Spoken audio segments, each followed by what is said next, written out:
Hello, good evening. Can you hear me? Yes. Yes. Right. So we are discussing about the last session was on teaching language functions.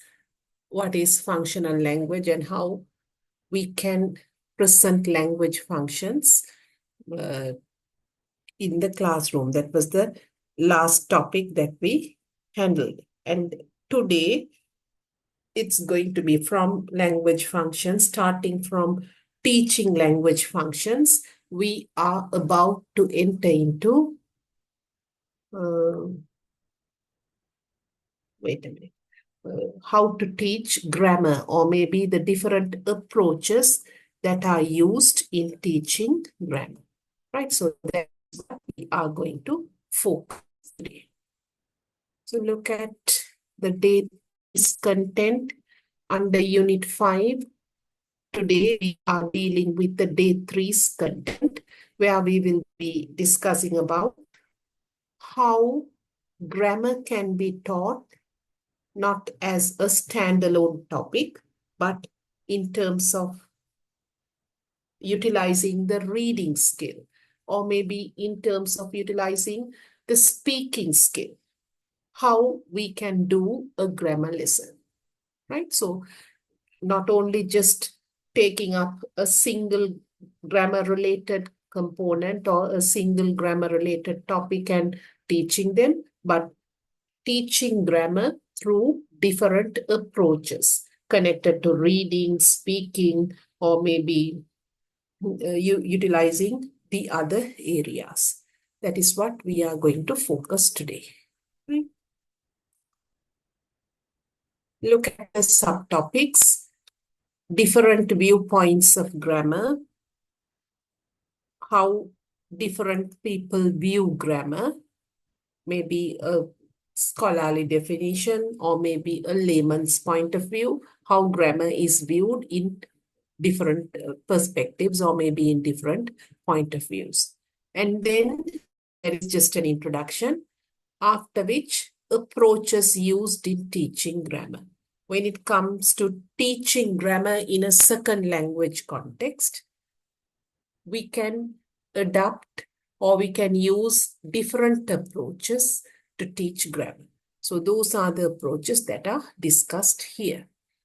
Traditionally speaking, you can utilize inductive approach or deductive approach. Under traditional approach, which is purely focusing on a grammar lesson, utilizing inductive or deductive approach. Then utilizing the audiolingual approach. You know, audiolingual approach is basically focusing on enhancing the communication. For listening and speaking enhancement, audiolingual method is used. When we talked about the different methods and approaches, that is what we saw. So utilizing that particular audiolingual method, still we can do a grammar lesson, though it is meant to enhance listening and speaking. It doesn't mean that we can't teach grammar utilizing this audiolingual approach or method. We can still teach grammar utilizing this certain grammatical structures. Mainly, grammatical structures can be very vividly taught using audiolingual approach. Then cognitive approach. From the viewpoint of cognitive approach, how grammar can be taught. Similarly, communicative approach, communicative method, utilizing the communicative method. Once again, communicative method is focusing on teaching the learners how to speak. Emphasis is on the usage of language, but still for all, even using that communicative approach, a grammar lesson can be taught, right? So what aspects of grammar can be taught or how grammar can be taught utilizing this? Similarly, comprehension approach. Intention of comprehension approach is to facilitate sub-reading skills. It can be different sub-reading skills, to teach how to write a summary, or maybe to teach how to skim for information, scan for specifics. Those are the intentions, overall intention of comprehension approach. But still we can do a grammar lesson using this particular approach. Then we come towards principles of structuralism. When we talk about structuralism, you should immediately remember it stands for the grammatical structures found in a language. It can be any structure. It can be the structure of a prepositional phrase. It can be the structure of if clause, or just a simple structure like that of the articles, definite and indefinite articles, or tenses, right?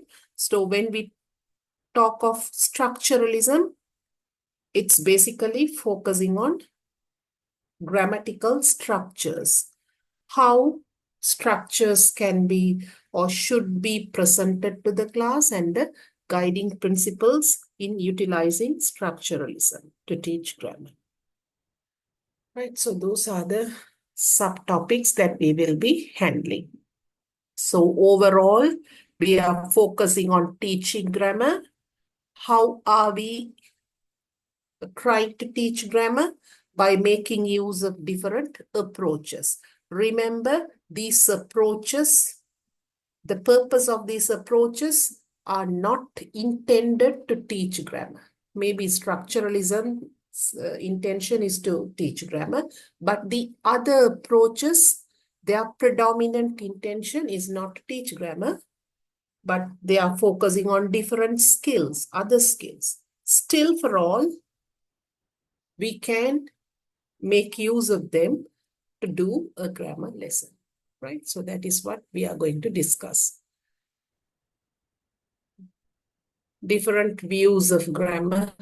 Read how different people view grammar, or learning grammar, or teaching grammar. Read.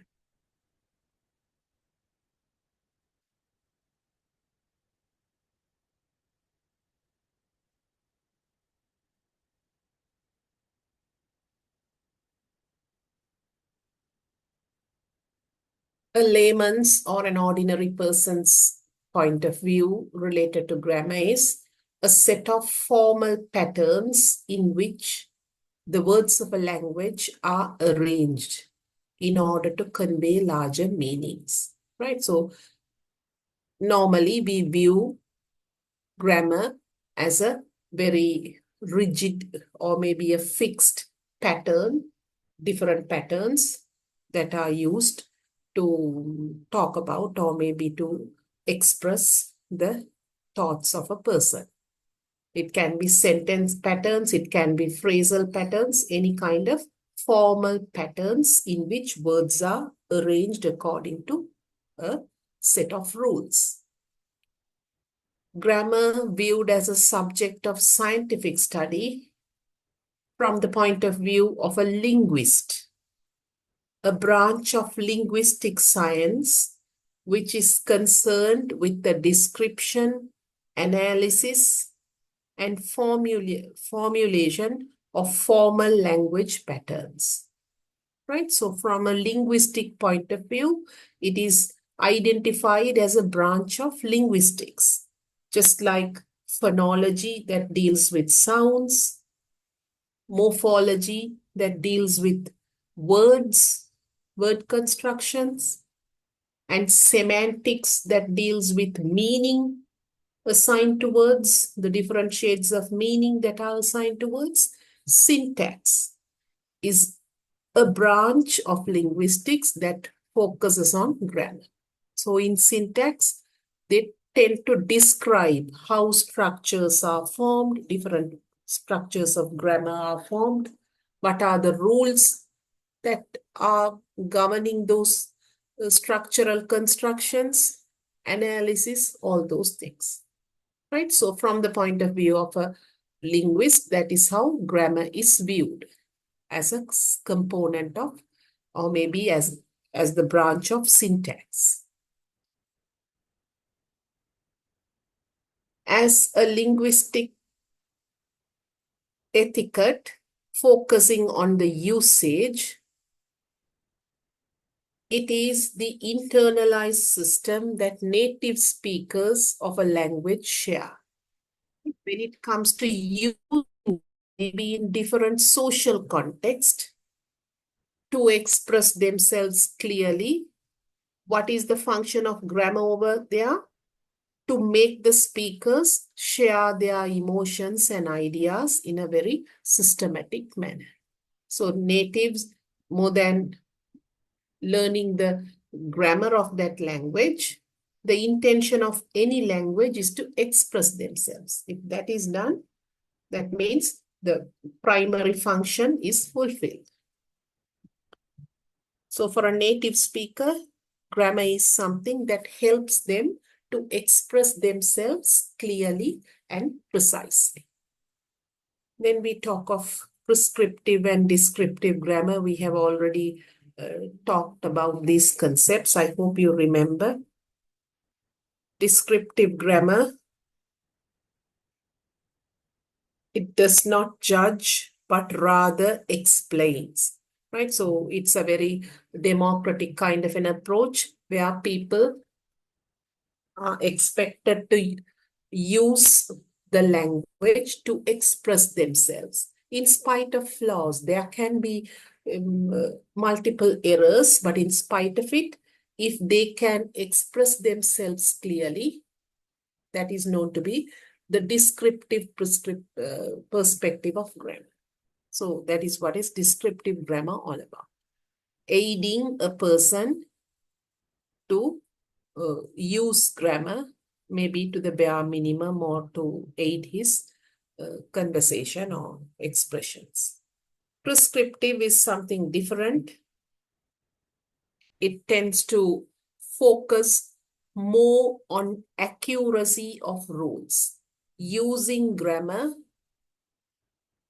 very accurately in order to express themselves, right? So that kind of a notion is known to be the prescriptive grammar.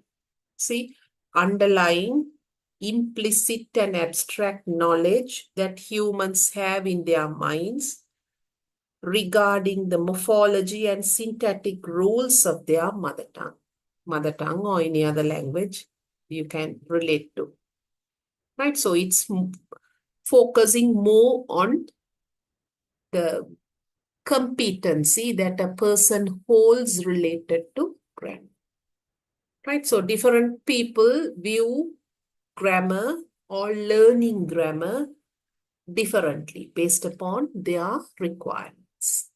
This is just an introduction where you need to understand how grammar is considered by different people according to their need. Now we move towards the approaches used in teaching grammar. Traditionally, to teach grammar as a standalone component, that means to cater to a particular grammatical concept, the traditional approach was used, right? So the traditional approach was solely developed to teach grammar, not for speaking or listening or other skills, but in order to explicitly teach grammar. Then you have the audiolingual approach, as I have already stated. The main intention is to promote communication, but it can also be utilized to teach certain grammatical structures, right? So we can very easily utilize it to teach maybe tenses or maybe several concepts like that of prepositional phrases or some other if clause or maybe some other pronouns, likewise, any grammatical structure. Both these traditional and audiolingual approach are usually utilized to teach structures. That is why they fall under the structural approach. Then you have the cognitive approach, communicative, and comprehension approach, right? So all these, their intention was not to teach grammar. Their intention was to promote language learning related to different skills, but still for all, we can utilize them to teach grammar as well.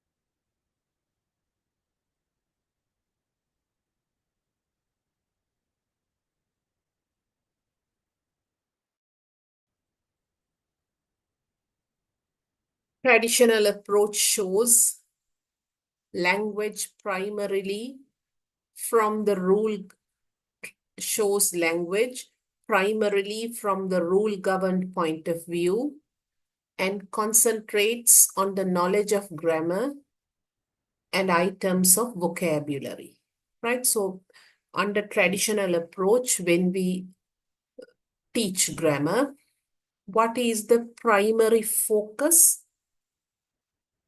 It's on rule that is needed to form or maybe to have a particular construction. For example, if you are going to teach simple present tense, what is the primary rule that governs the construction of simple present tense? How should be the subject of the sentence be? How should be the verb of the sentence be?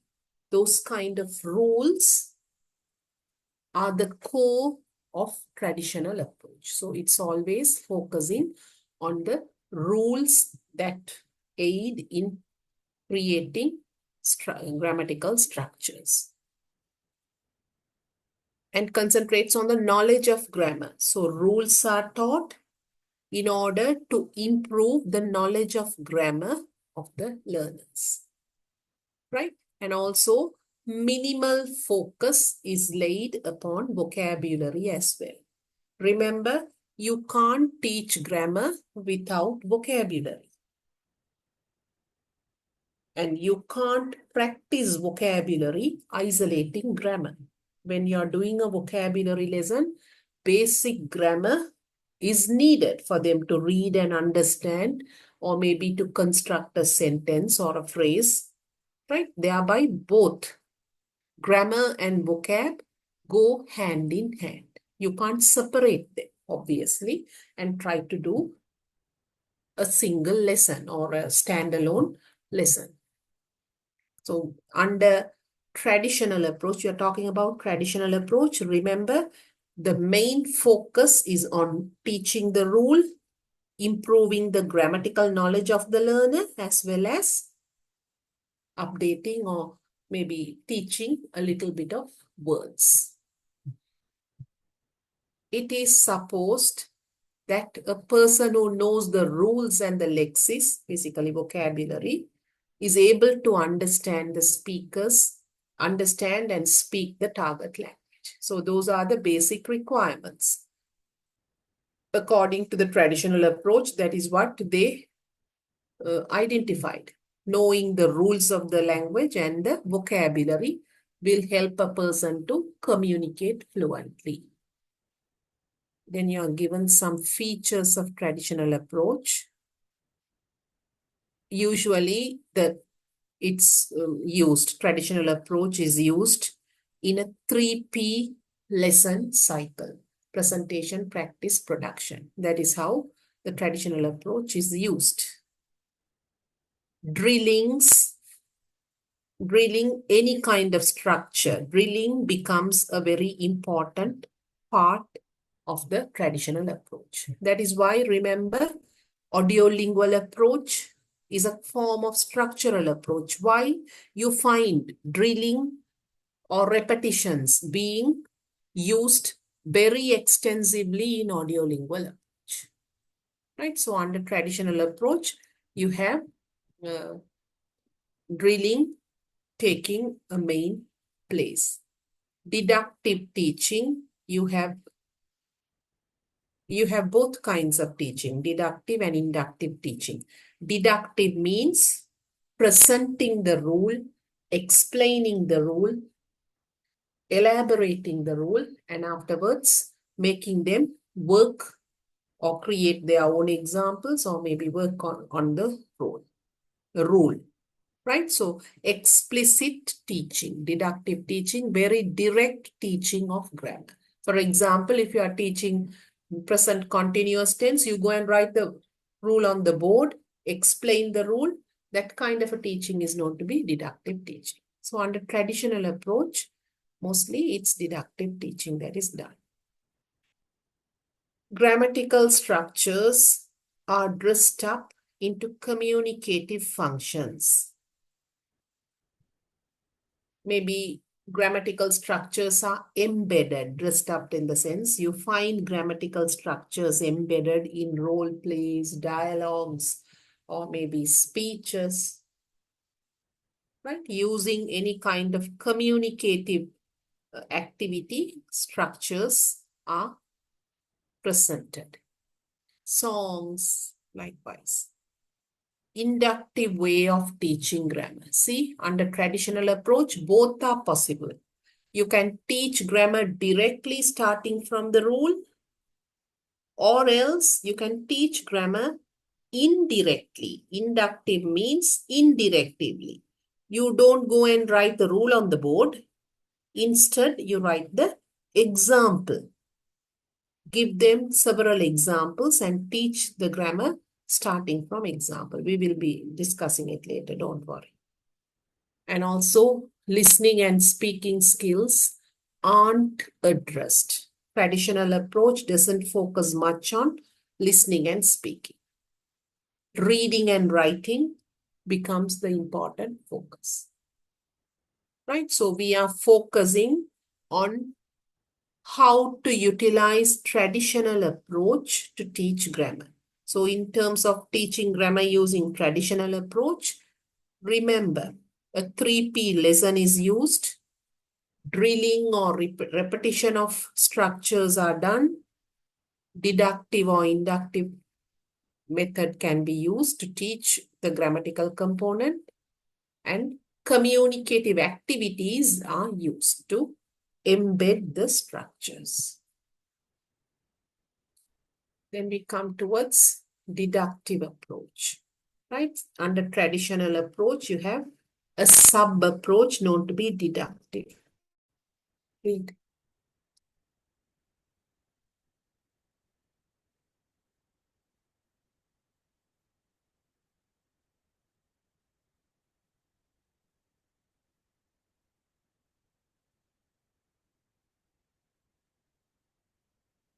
This is how the deductive approach works. According to deductive approach, if we are doing a lesson based on deductive approach, a grammar lesson based on deductive approach, what will you do first? You need to present the rule. You will obviously mention the topic. For example, if you are teaching adverbs, you will write down the topic as adverbs and explain what a verb is and then connect it to the adverb. Whatever the word that describes a verb is known to be an adverb. Mostly 90% of the adverbs in the language have a common suffix ly attached to them. And then you give examples. That is how deductive approach works, starting from rules and progressing towards examples. After teacher gives the examples and elicits some more examples from the learners are made to practice the rule and generate their own examples. Right? So it's a very teacher-centered approach. Teacher is the person who is active. Teacher presents the rules and explains. Teacher provides the examples. Teacher elicits examples. The only place where the learners become active is while they practice the rules. Maybe they talk in their groups and come out with certain examples, or maybe when they write down written examples, construct sentences, right? So deductive approach is known to be a teacher-centered approach through which grammar is taught. So this is the traditional way of teaching grammar. Now look at the example, you will understand it better. Teacher is trying to teach present perfect tense. See how the lesson is getting started. The form of present perfect tense. The structure is introduced. Has or have plus past participle. Then you go on to say when to use has and when to use have. You speak about the exceptions, I and you. Even though I is singular, you don't use has with it. You can be used for singular or plural, still you need to use have. Right? So you are explaining the rule, citing examples. See, the next stage is that. So first you introduce the rule, you explain the rule, provide examples. Now here only two are given, but if you have more than two examples, you can give. Usually one by one examples are cited. And then the learners are made to write their own sentence. Following this example, instead of artist, one child will write, the player played the game. Sorry, the player has played the game well. Right? So they will use the control technique and generate their own sentences. That is how grammar is taught utilizing the deductive approach. Right? Very explicit way of teaching grammar. Topic is introduced, rules are presented, examples are presented, and learners are made to create their own examples. Then comes the inductive approach. Under traditional approach, you can use both inductive and deductive teaching of grammar. So deductive teaching is done using deductive approach. Inductive teaching is done using inductive approach. It's the other way around. Right.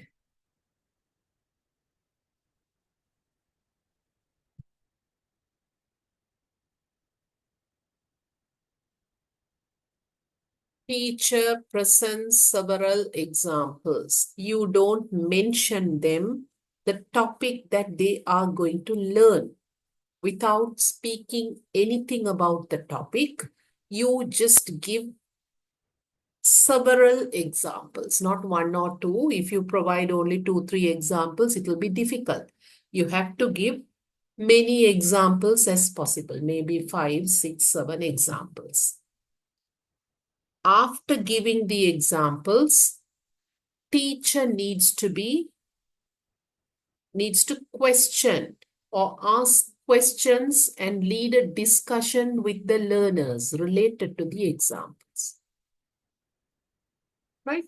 Now, the learners won't be knowing what they are learning by looking at those examples. So it's the teacher's duty to direct them towards the right direction. Now see, present perfect tense. Once again, teaching present perfect tense. See, 5 or 6 examples are given. So the art of questioning becomes very important over here. Appropriate examples as well as the art of questioning and eliciting the needed answers. Now, the intention is to teach present perfect tense. Teacher knows that, but the learners, they don't know. So you have to ask them. Now, for example, one question. Can you point out the verbs that are found in maybe the main verb that is found in the first example, first two examples? Do they have any helping verbs, the first two sentences? What are they? So the child will come out with has. Then you can ask a question related to the tense of the main verb. In which tense do you find the main verb in all these sentences? Won, written, sold, done. What can you tell about the tense of these verbs? They have to come out with the answer as past participle. Some of them might just say past tense. Then you have to contrast. Now, think of done and written. Are they in the past tense? What about the past participle form of sell? The past and the past participle are the same. Likewise, you have to highlight and elicit from them that the participle form of the verbs are used. Right? So, questioning after that can ask about the subject, the number of subject. Is it singular or plural? With singular subject, what is the helping verb that is used? With plural subjects, what is the helping verb that is being used? Likewise, we need to elicit from the learners the most important information connected to present perfect tense. And ultimately, the learners themselves will discover the rule. So it takes a whole lot of time. You can't just explain and finish off the lesson. You have to prepare beforehand. The teacher needs to prepare how to elicit that topic. But it's worth doing it since it will be easy for the learners to remember the structure as they themselves are discovering the present perfect tense. Afterwards, the same pattern, we make them to produce their own sentences. Since there are many examples, it will be easy for the learners to produce their own sentence. And remember, it's the inductive approach that is recommended. Today, we go by the inductive approach, not the deductive. Deductive is not used much today, right? So inductive approach, starting from the examples and arriving at the rules, is usually used. Right? So that is what you need to know under traditional approach. Right? Excuse me, ma'am. Can I ask a question? Yeah, sure. Ma'am, that deductive approach is related to grammar translation method. Can Yes, we call? Okay. exactly, grammar translation method. Okay, ma'am. Traditional approach itself gets connected to grammar translation method, but deductive approach is based more on grammar translation method. Okay, ma'am. Thank you. Right. So that is about traditional approach and the two subsets of approaches that are found under traditional approach, deductive and inductive. And remember, inductive is favored more than that of deductive. Right. So deductive is known to be, you can't say outdated, but it's an old-fashioned method like. Tell me something about traditional approach, whatever that comes to your mind about traditional approach.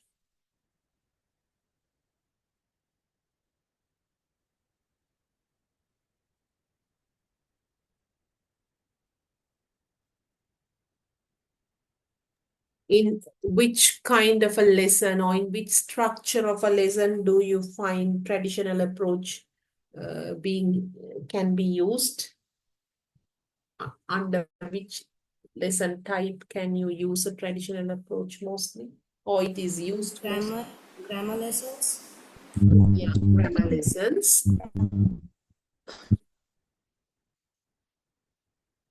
Look at the first bullet and tell me. Features, under features. 3-piece cycle.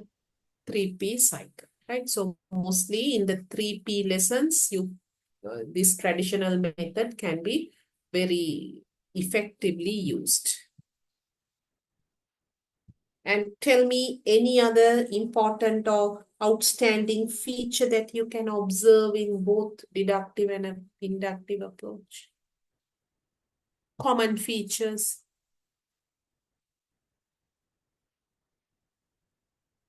Drilling practices, that's mean student after teacher taught, student has to write their own examples. They have to practice it. Repeat. They have to Yes. repeat that particular structure that has been taught. Which one is more learner-centered? Is it deductive or is it inductive? Inductive. Which one is very formal? Teaching grammar in a very formal manner. Deductive. Deductive. Deductive. Which one caters more towards listening and speaking? Which of the two? Inductive. Yeah. Inductive. Inductive. Right? So deductive is more on listening. Not much oral work is done. When it comes to inductive, both oral and oral skills are addressed.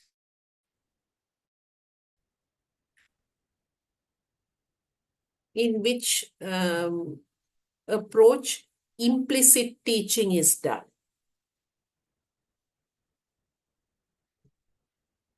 Is it in deductive or is it in inductive? Implicit teaching. You know the meaning of implicit? Implicit means indirect. Explicit means direct. In which one? Inductive. Inductive. Right. Then we come towards the second approach, that is a part of the structural approach. First is the traditional approach where grammatical structures are taught using inductive and deductive methods. Then you have audiolingual approach. From this you have the audiolingual method. Even utilizing the audiolingual method, you can teach. See how it is done.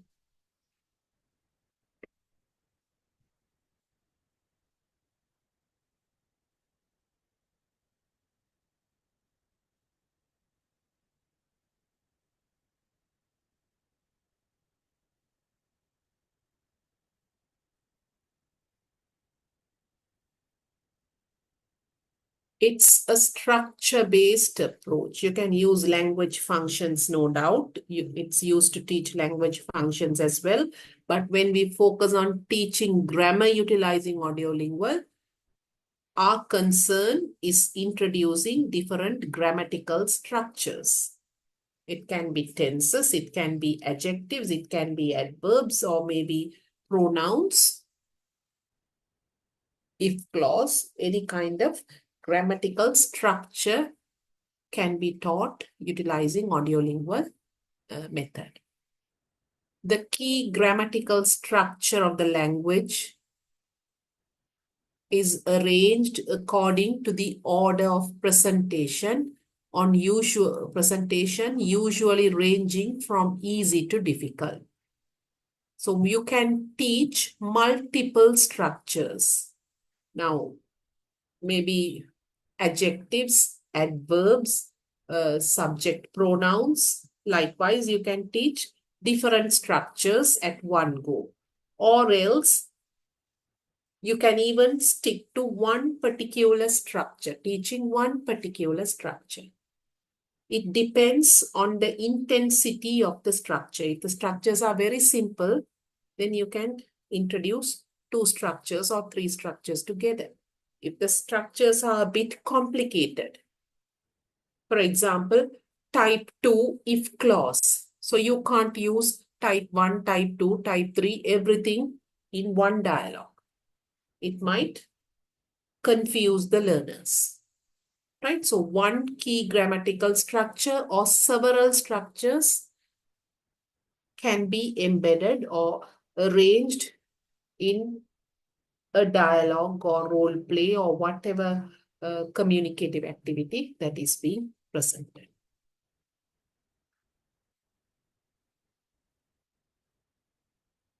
In addition, a lexical syllabus of basic vocabulary, when they get arranged or when they are embedded in a communicative activity, automatically vocabulary will also become a part of it. Without vocabulary, you can't create a dialogue or a role play.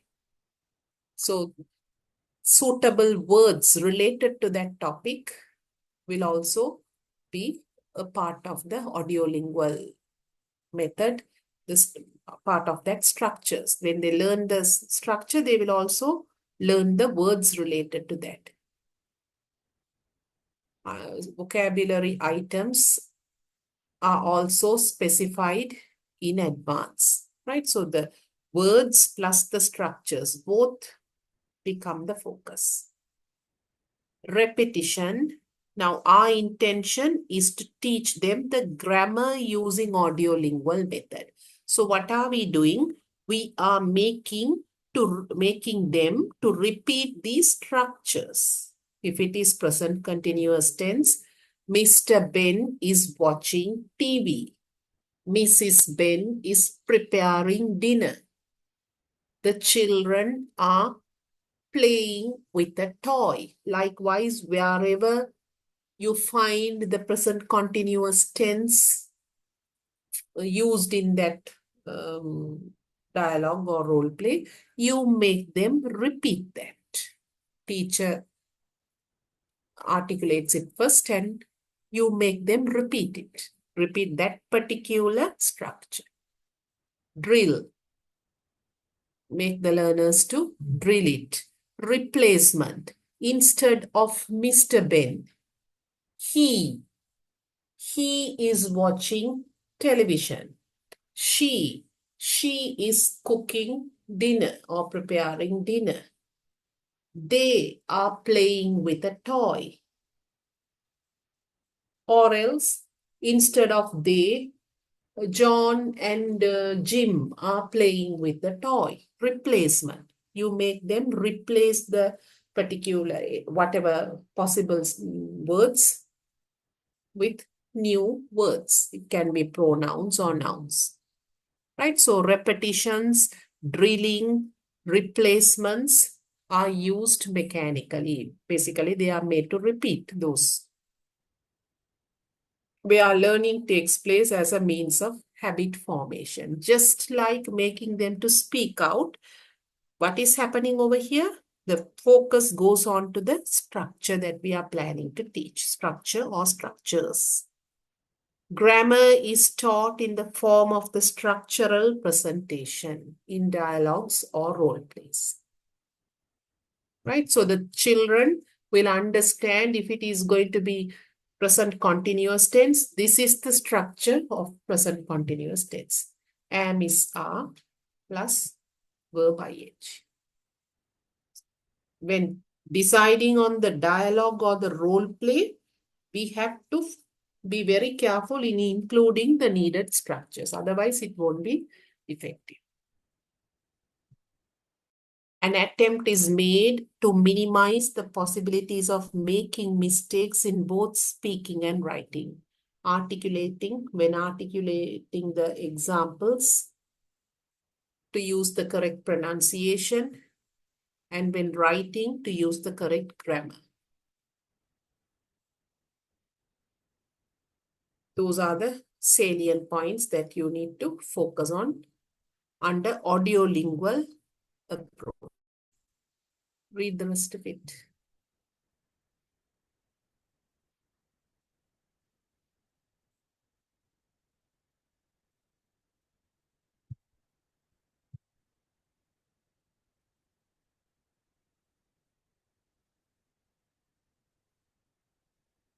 Dialogues and drills form the basis of audiolingual classroom practice, whether it's for speaking or whether it's for grammar. Still, the input is mostly dialogues, drills, role plays, right? Those are the things that we use. In order to contextualize the key structures, we utilize these and illustrate situations in which the structures might be used. For contextualization purpose only, dialogues, role plays, speeches, or maybe announcements, all those are used. Grammatical structures are learned by heart, mostly through repetition and memorization. That is the key idea of using audiolingual method, to make them remember the structure. That is why they are being drilled. Specific grammatical patterns in the dialogue are selected and become the focus of various kinds of drill. That is very important. When we select the dialogue or create the dialogue, we need to focus on the particular grammatical pattern. Otherwise, you can't teach that structure.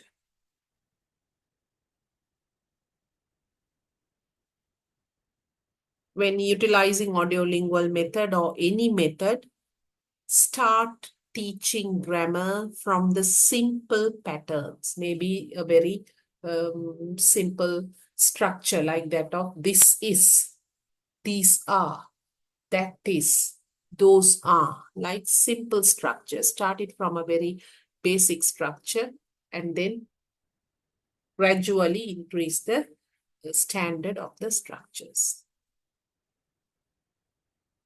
Repetition, oral drills, and memorizations are considered important in learning simple patterns, right? Whether it's language function or structures, audiolingual means without repetitions or drills, you can't think of making the learner learn the language. When it is a grammar lesson, we make use of these to make him remember the grammatical structure. When it is a language-related lesson, we make use of repetitions and oral drills to make him remember vocabulary or language functions. That is the difference. The procedure remains the same. The focus differs according to the component that is being handled. Right? So you give them the dialogue or produce the role play, highlight on the structures, teacher first articulate the structures and make them repeat, drill as a whole class or maybe in the group or individually, and finally make them elicit some more examples of the similar structures and make them to construct their own structure. Right? So that is how audiolingual approach works to teach grammar. Read and ask me if you have anything to be clarified over here.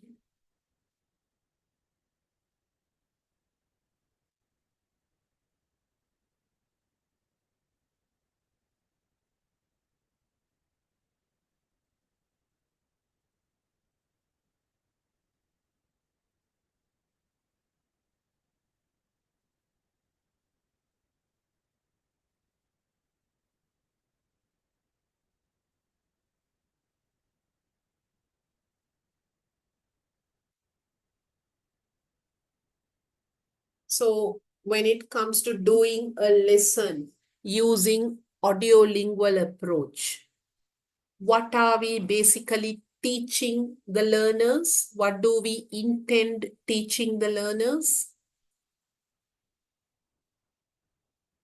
The, the grammar orders, the order of the structure. Right, the grammatical structures. What is the input? Name any input type that we can make use under audiolingual approach to teach grammatical structures. Dialogues, Repetition.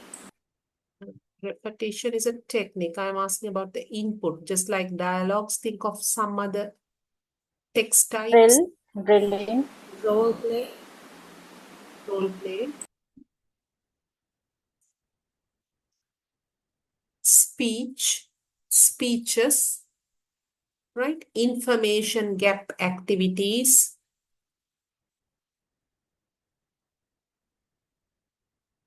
Announcements, notices. report reading, What is it? report reading, Report reading, yeah, minutes, report reading, advertisements,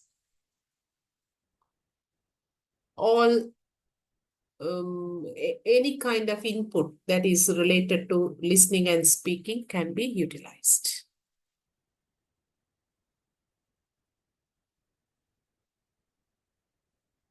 Then we come towards cognitive approach. Read. Cognitive approach means how to teach grammar by making use of the higher order, mostly the mental skills of the learners, not by just making to repeat or maybe drill or memorize the grammatical structures, but apart from that, more than making them memorize certain structures, how cognitively, using their brain, using their intelligence, grammar can be taught. That is what cognitive approach suggests.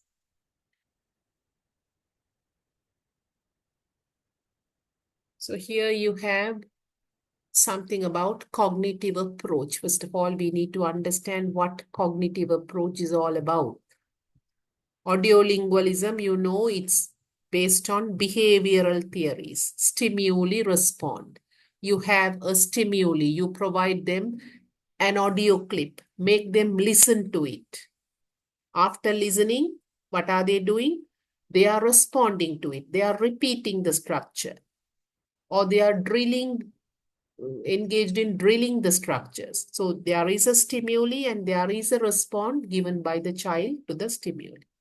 That kind of a setup is there when it comes to the audiolingual or any other behavioral based theories. So mostly behaviorism, it focused on stimuli response, and the responses, as long as they are reinforced. If you praise their response, very good, keep it up, well done, the person will repeat that particular response.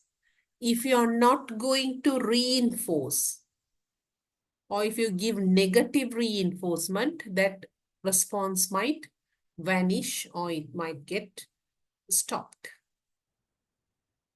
Right? So that is how the stimuli and response get connected. They are connected according to behavioral theories. And remember, behavioral psychologists did all their experiments with animals, cats, dogs, rats. Those were the animals that they used to prove that behavioral, you can make a person learn based on stimuli and response.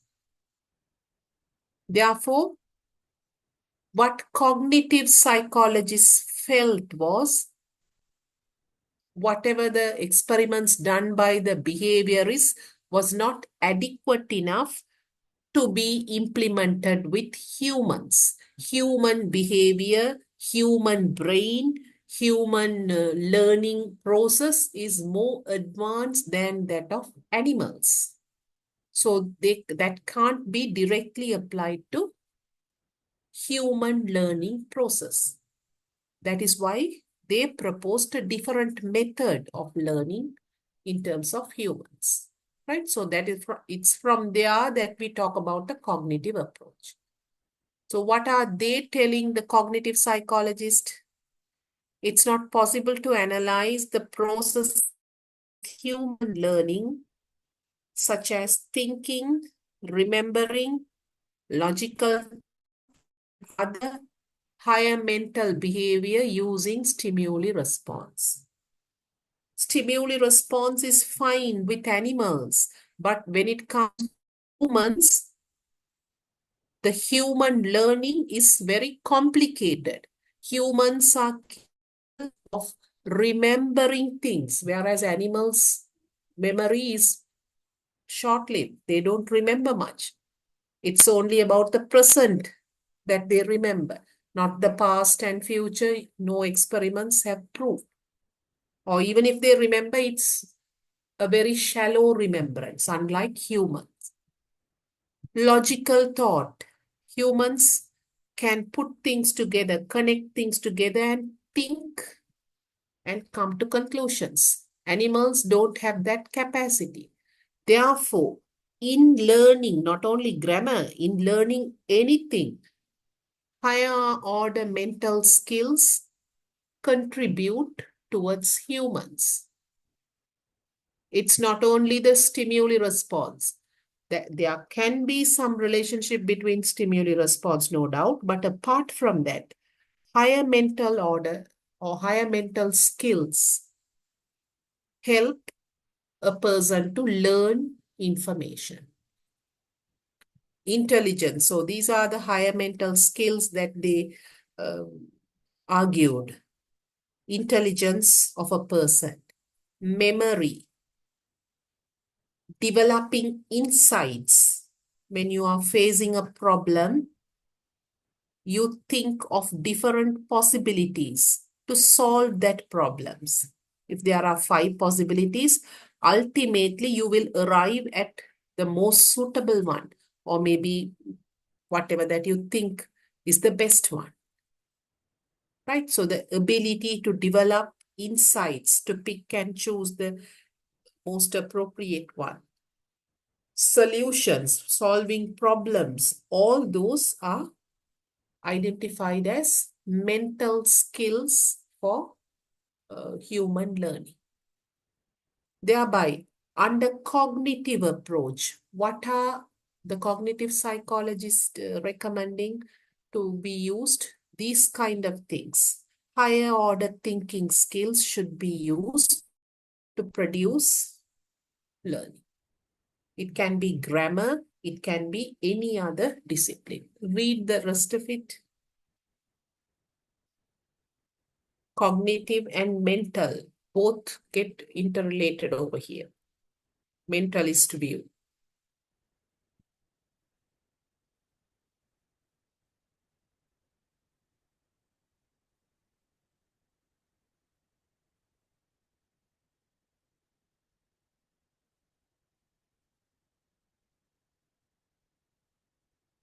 According to cognitive approach, cognitive psychologist, one of the most important person that you need to remember under mental or cognitive psychologist, Chomsky, Noam Chomsky.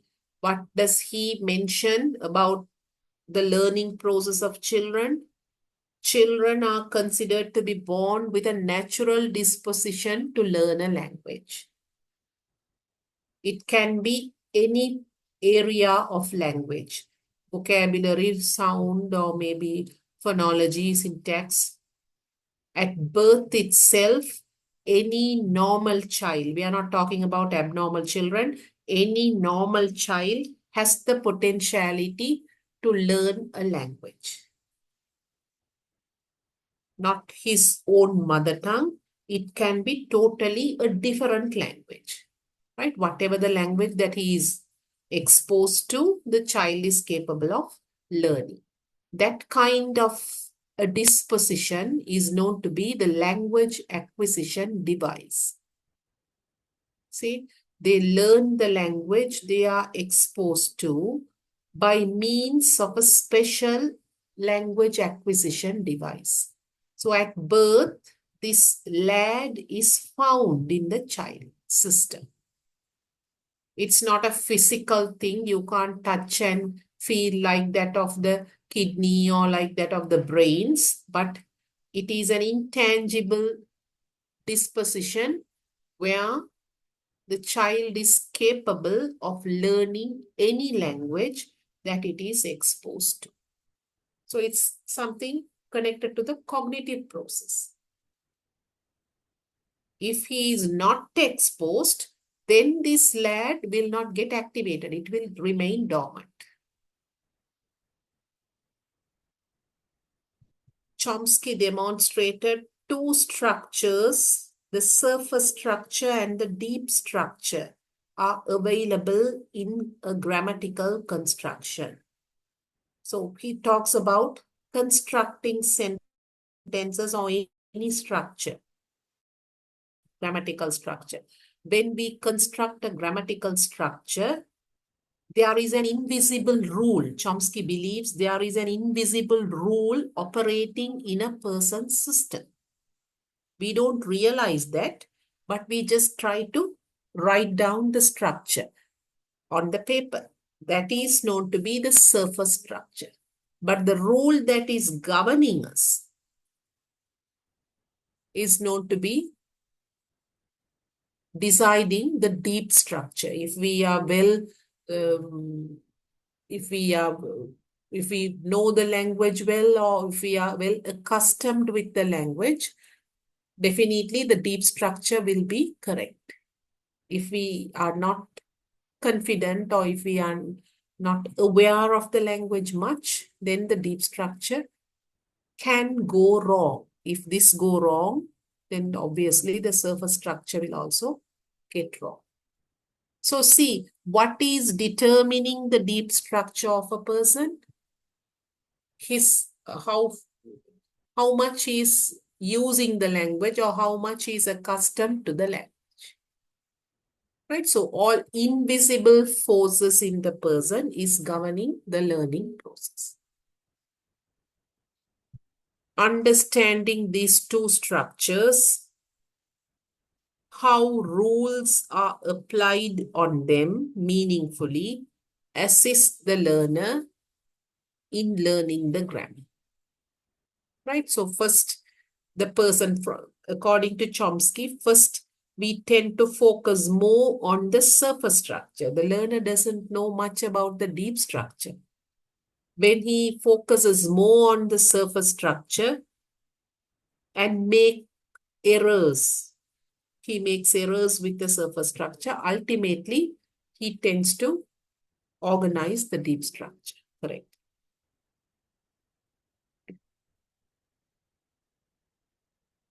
Lessons are carefully organized to introduce grammatical structures. Under cognitive approach, lessons are very well organized to make sure that the both surface structure is identified by the right learner, and also he is able to generate similar surface structures, after which the deep structure becomes the concern. So you don't go to teach the deep structure at once. It is the surface structure that is getting exposed. See how cognitive approach views grammar teaching. A systematic planning should be done. Whatever the structure we are going to teach, the surface structure of that particular grammatical component should be introduced to the learner using any kind of text. It can be a story, it can be a song, it can be a role play, whatever that is possible. Necessary grammar instruction. That means you have to focus on that grammatical structure. maybe explicitly tell them that the particular grammatical structure that is there in the story or input. For example, adjectives. You focus on the adjectives and ask them to highlight the adjectives or highlight the comparative forms.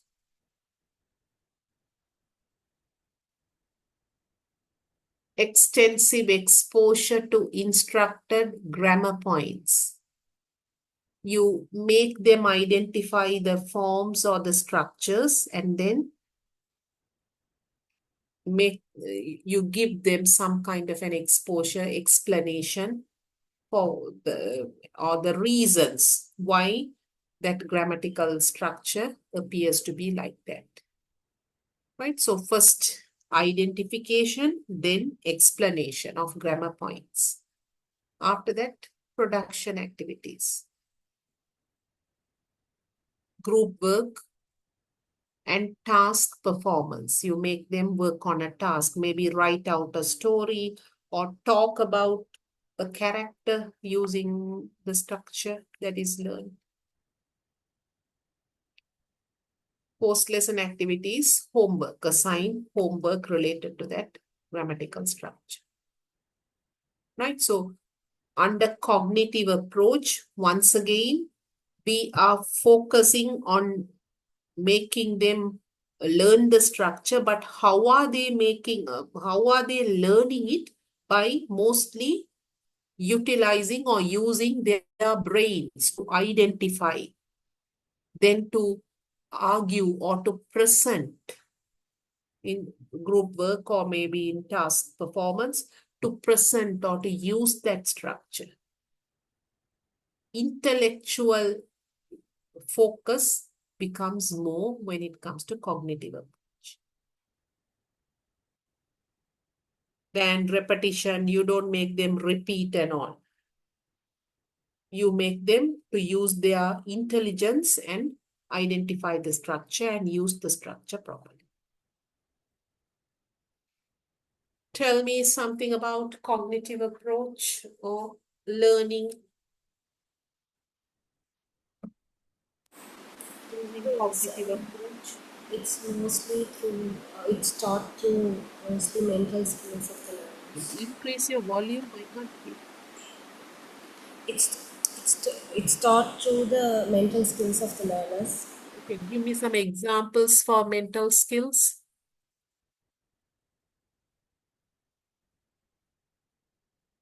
Mental skills of a person, what do you have? Intelligence, Memory hmm, and thinking of different solutions in a problem.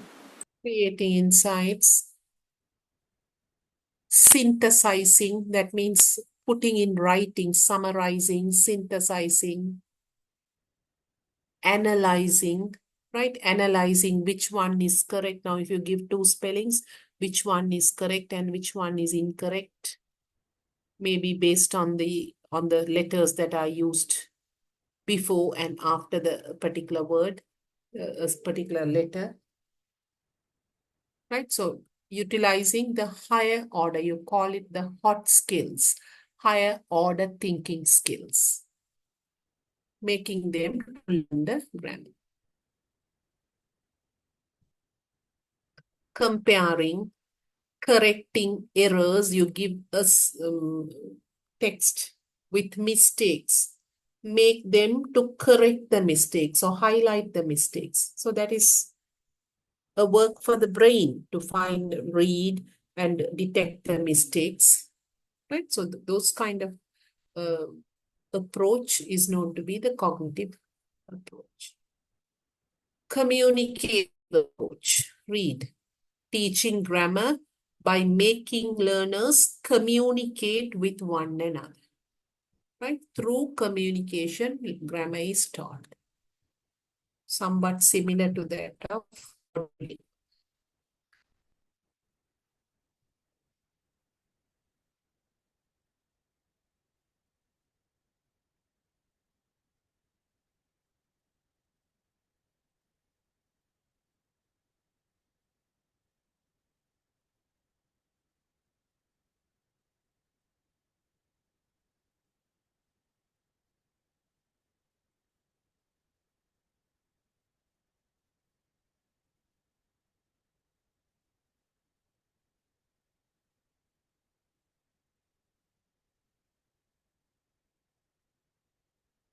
based on the idea that language is best learned through communication and not via mechanical presentation of grammatical forms, right? Not learned through mechanical audiolingual kind of drilling kind of activities, or not solely learned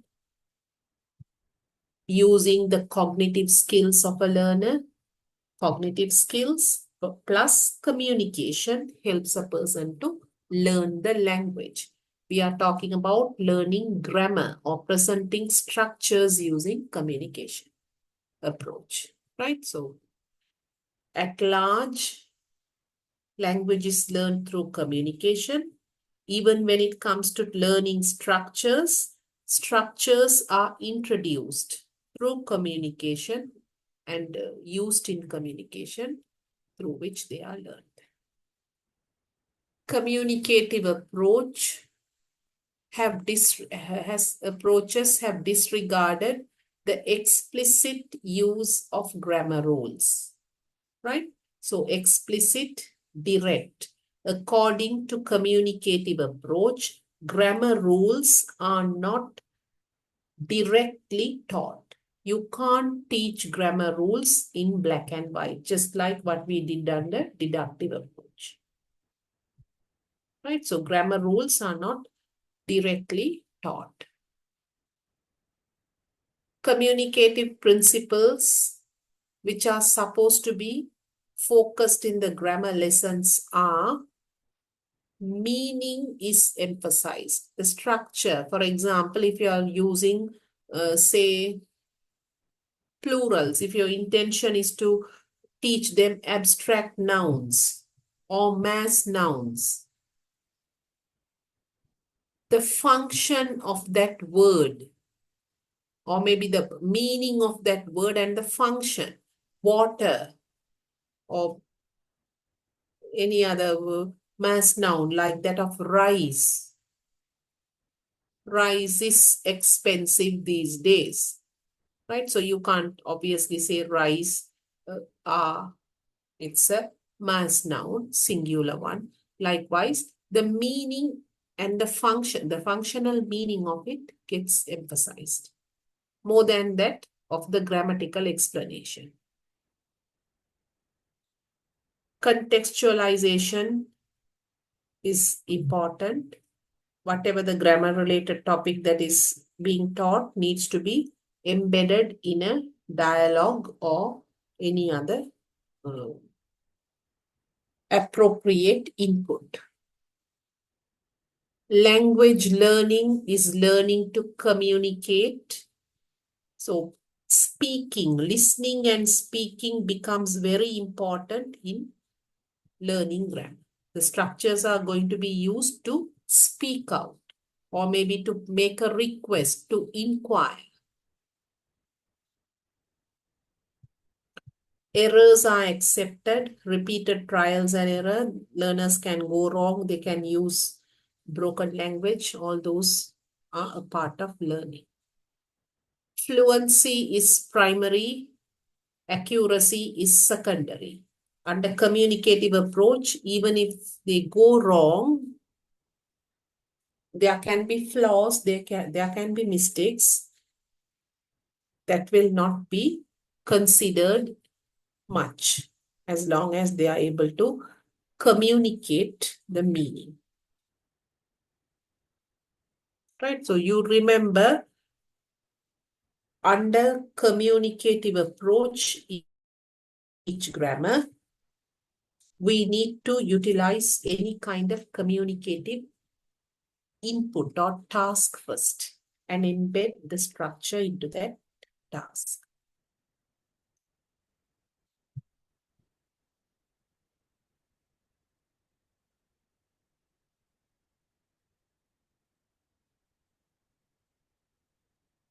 Learner-centeredness and the use of original material, right? So original material here stands for a drama, script, or any other communicative input that can be used.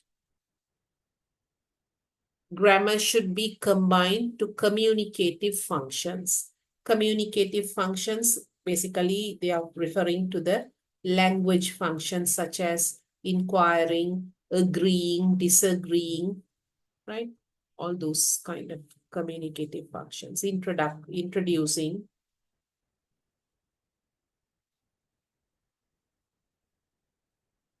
For learners whose first and second language is not English, non-native speakers, there is still a need for structural practice so that the foundation of linguistic knowledge can be built up before further communicative tasks. So for non-native speakers, using the structures in the appropriate text types and making them to use, or maybe giving adequate practice to communicate using those structures become important. Functional basis, grammar is mostly taught on functional basis. That is why communicative functions, all those get included, not based on structures. So you're using the structures to perform a function, a language function. Error correction becomes the focus. Mistakes can be made. Therefore, error correction becomes important, and also more than accuracy, fluency is taken into account.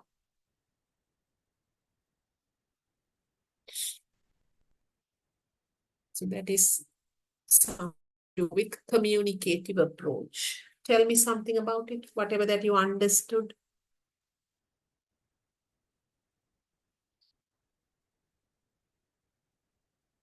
How are they teaching grammar under communicative approach? Through communication. Through communication. What are the instances where they need to engage in communication? Just give me an example where they might need to communicate. Dialogues. Dialogues, yeah. For example, a shopkeeper and a customer, right? So that can be an instance where you're going to use certain structures, that in that dialogue, you're going to embed certain structures. What is given more prominence under communicative approach? Is it fluency of using the structure or accuracy? Fluency. Fluency.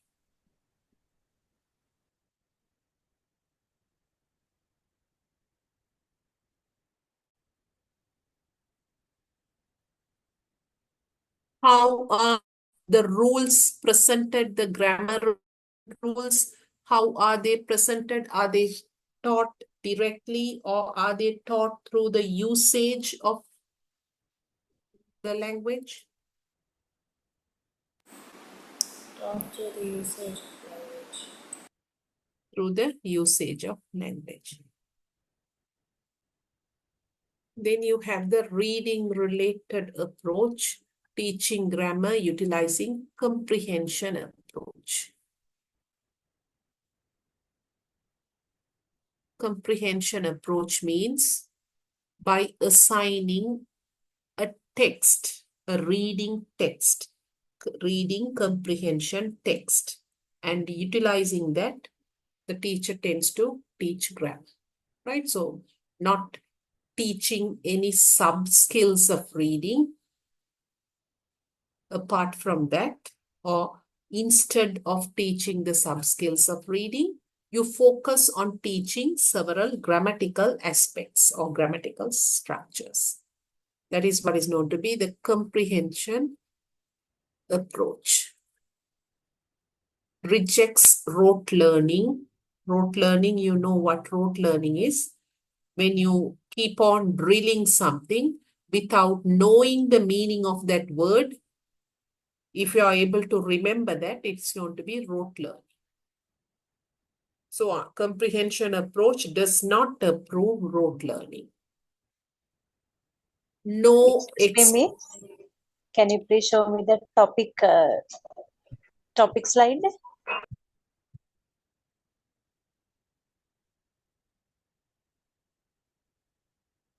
Right. No explicit study of grammar and drills. Grammar or any grammar related structures are not. Excuse me, can you please show me the topic slide? Comprehension At the end of the lesson, at the end of the session, approach. I showed it to you. At the end of the session, you can ask for it. Right? So no explicit study of grammar or drills are recommended. Right? So you don't make them repeat or drill the structure extensively. That is not done over there. Requires a greater range of teaching skills than traditional approaches. Inductive, deductive, more than those approaches, the teacher needs to be more skillful in handling this approach. Focuses from topic to task. You start by explaining the topic. For example, if you are going to teach, let's assume you are going to teach a grammatical structure using shopping. So the topic is shopping. Main focus will be on explaining or eliciting information about shopping from the learners. So you talk about shopping, maybe vocabulary connected to shopping, or the items that they need to shop, or anything, the different ways of shopping, all those will become the main focus. In between, certain grammatical structures that we have planned will get contextualized. If you are planning to teach past tense, you focus or you highlight the tense aspect in that comprehension text. Right? So it's a very natural kind of a method. You explain the topic, you talk about the topic, at the same time you highlight on certain structures. Natural Ma'am. exposure to the topic. Ma'am, excuse me. Can you give me a further explain on rote learning? Rote learning means Yes. when you tend to remember something without understanding the meaning of that word. Now, let's say traditional. The word traditional. Under audiolingual method, you make the learner repeat this word. Your intention is to teach him, to make him use the word traditional. It can be traditional clothing, or maybe traditional food items, or traditional practices, something, any kind of examples related to that. So when you make the person repeat the word extensively without understanding the meaning of that word, what happens ultimately is the child will remember the word, but he won't be able to use that word to construct a meaningful sentence. Right? So rote learning means basically without knowing the meaning, remembering. It can be a structure or it can be a word, whatever language component.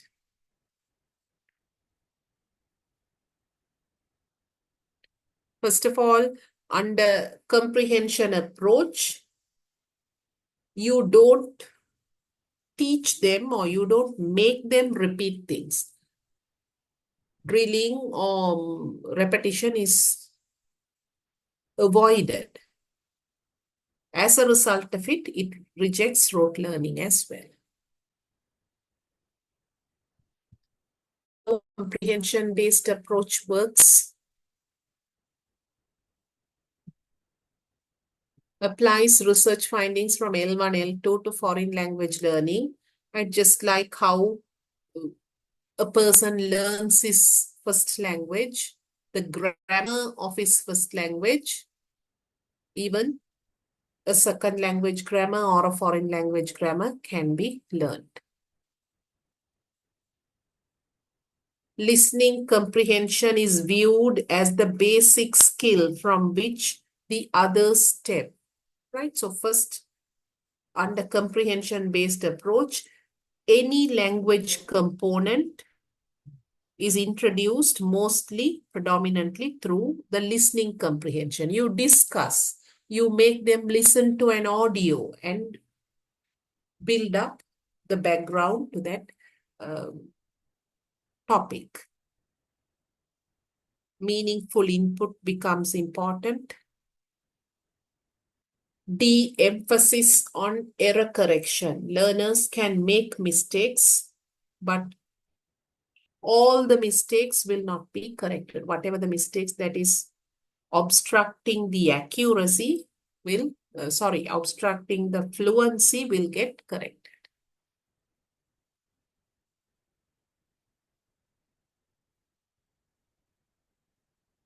Rule learning may help learners to monitor their learning, but does not really help language acquisition. Rules are not explicitly taught under comprehension-based approach, right? So they tend to learn the rules subconsciously. While reading and comprehending the text, the rules become a part of them. Constructing the sentence or maybe using the words in appropriate context becomes a part of it. They are not learned, exposed to the rules directly.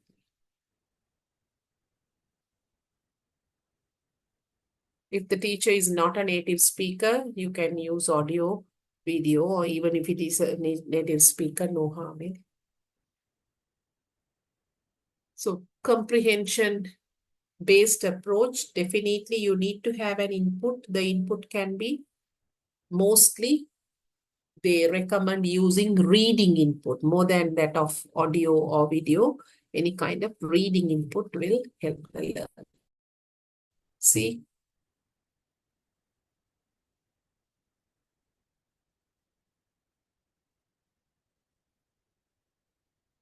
Knowing how to use the grammar in context. So the context is provided in the form of text. The text can be, it can be a topic-oriented text, task-based language, or text, any kind of text which is based on a topic. The content becomes the main focus. It's from the topic the lesson gets developed. You don't focus on the grammatical structure. You focus on the content of the input. And then indirectly, the learner tends to learn the structure. See, grammatical structures are dressed up in communicative functions. So you don't highlight much on the grammatical structure. Inductive way of teaching grammar. The learner consciously learns the grammar.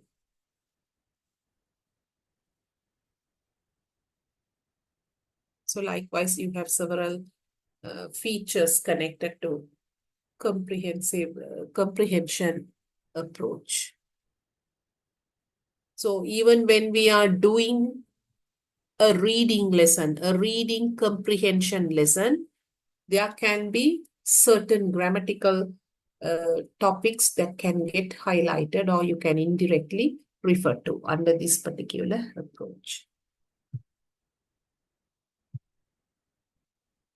Now tell me quickly, recall and tell me the different approaches that we have discussed up to now, starting from the beginning, traditional one.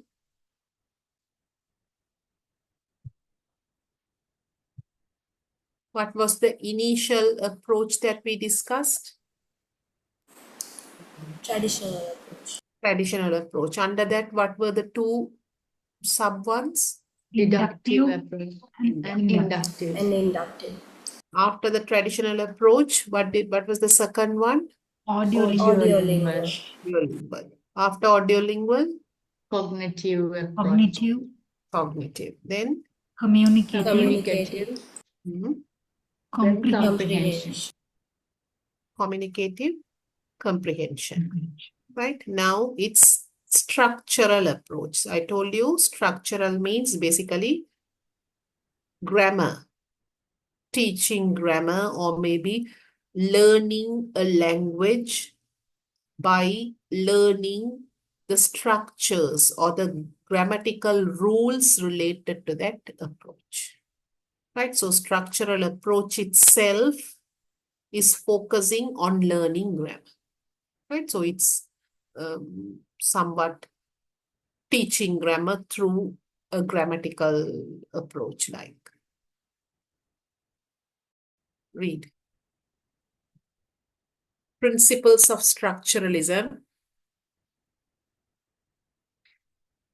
Under structural approach, when you teach grammar, mostly grammar is taught as something that is similar to that of behaviorism, learning or bringing about a change in the person's behavior, change in habits, or maybe language related habits are getting changed, forming language related habits.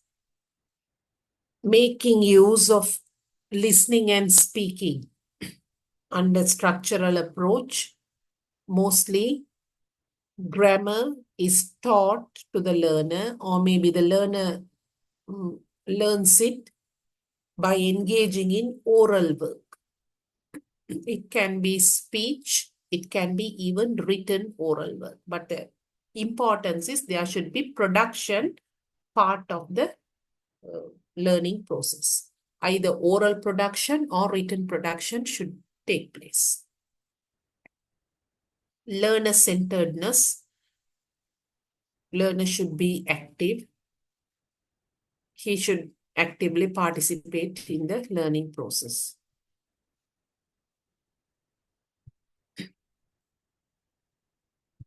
Structures are to be taught. Under structuralism, the main focus becomes on the language structures, unlike comprehension approach or maybe some other approach.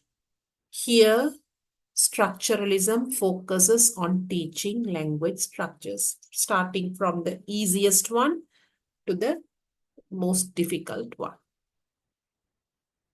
Contextualization, creation of different types of meaningful situation, basically contextualization should be done under structuralism. Whatever the structures that are produced, taught should be put into context. One item, one structure of language is taught at one time. Not introducing many, but one structure at a time. If the students are really clever, then you can limit to 2 or 3 structures, but not more than that. Mastery of the structure is emphasized. Mastery of the structure means the learner should be able to use the structure in either in speaking or in writing. So that is why, see, oral work is the basis and production becomes important.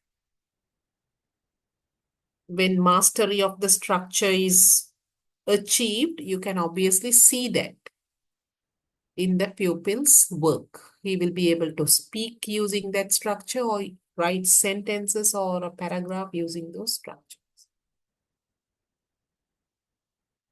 So under structural approach, when grammar is taught, there are certain important requirements or principles that need to get practiced. So these are those principles.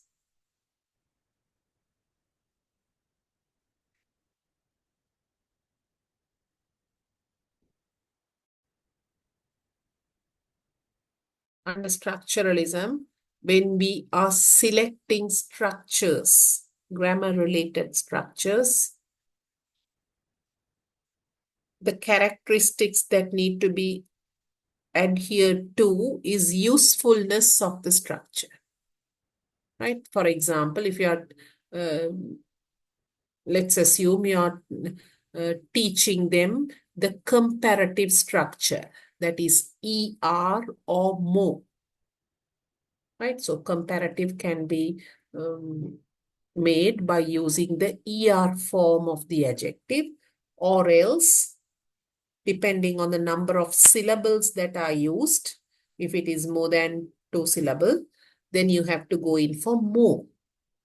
So there is a possibility of using more or ER plus adjective plus ER. When we are selecting the comparative structure, we need to highlight, or we need to think which ones are more frequently used. If it is, now obviously it's the ER structure that is more frequently used than that of more. So maybe with the basic or the learners who are in the basic level, we need to focus more on using the ER structure to indicate comparative forms, right? So that is just a simple example. Similarly, you think of the past perfect tense and the present tense. If you have the need to teach both of these tense, we need to analyze first which tense will be used more by the learner. Whatever that is useful for them, or whatever that they are going to use more often, should be taught first, right? So just because the structures are given, we can't pick and choose any structure. Based on their usefulness, productivity, those are the two important things that we have to first take into account in terms of deciding on which structure to teach.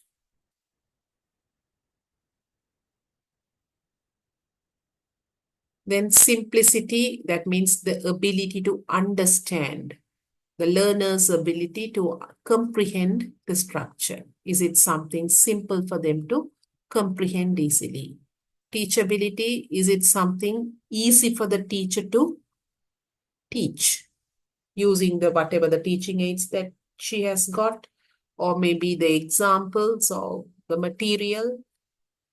Productivity, is it possible to use this? Now look at this honorific term, Mr., right? Is it possible to use it in different occasions, in different instances? Then that kind of structures should be used more often.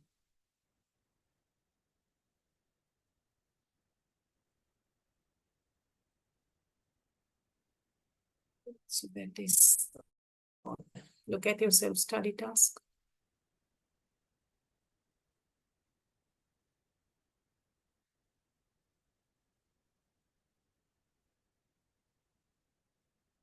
Compare and contrast the audiolingual approach and communicative language approach, CLT, language teaching approach. Mention the differences found between them. So both are basically, they were intended to facilitate speaking. But when it comes to teaching grammar, you have to indicate audiolingual, using audiolingual method, the features that get highlighted. Maybe you can talk about the input. What else will you talk about? Tell me. Under audiolingual approach, what becomes the main focus in teaching grammar? How is grammar taught? Structure based. Structures, they are not presenting in isolation. How are the structures presented? The order. Arranged according to the order. Order where? What is the input type? Easy to difficult. Easy to difficult. Okay, arrange according to the order in communicative or maybe in tasks which promote communication. Right? So the structures get embedded in tasks where they can use those structure to communicate.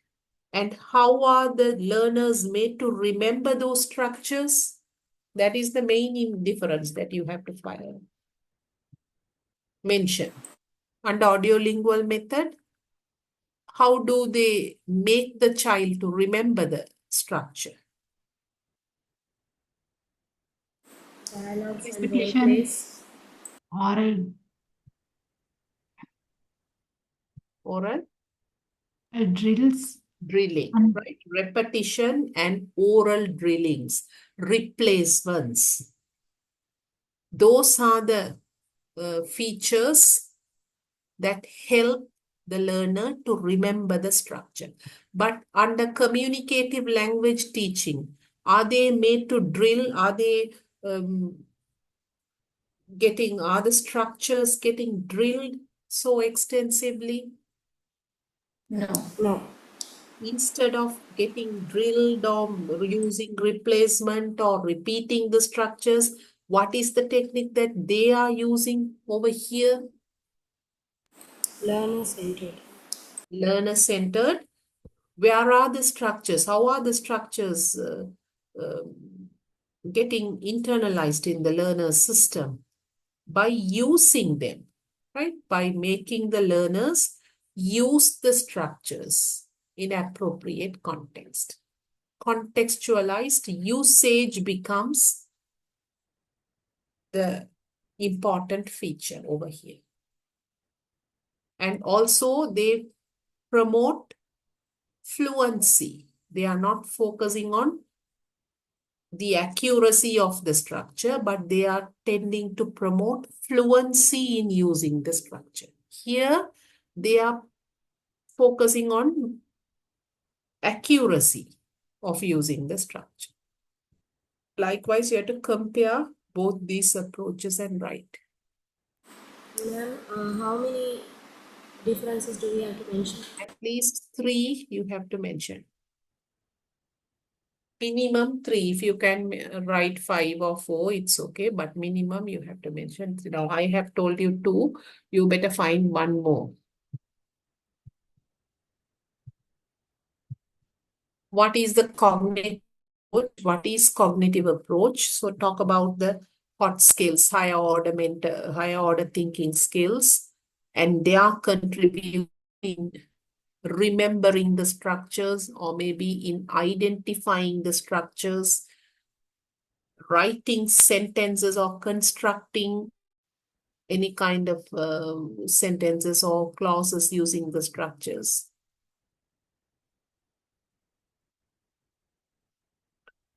What are deductive? This is easy for you. Deductive and inductive approaches.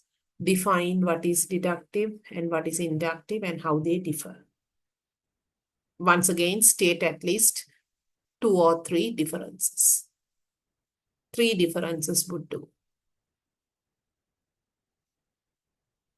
Briefly explain how inductive approach will be used in a grammar class by relating to a suitable example. Already there is an example given on the slide, present perfect tense. Don't use the same example. You better create a different example. Maybe past tense or some other tense or passive construction, right? Teaching that particular component using inductive approach. Mention the aspects which are needed to be considered in selecting a grammatical structure.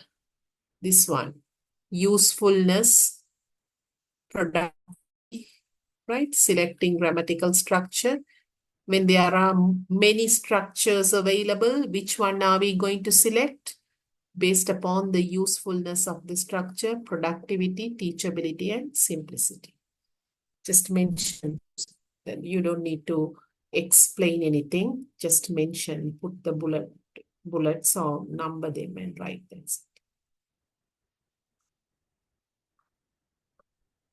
So that's it. Are you in need of any slide?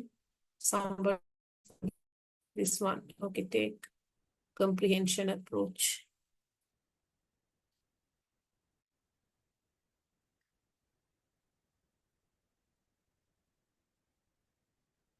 Are you in need of any other slides?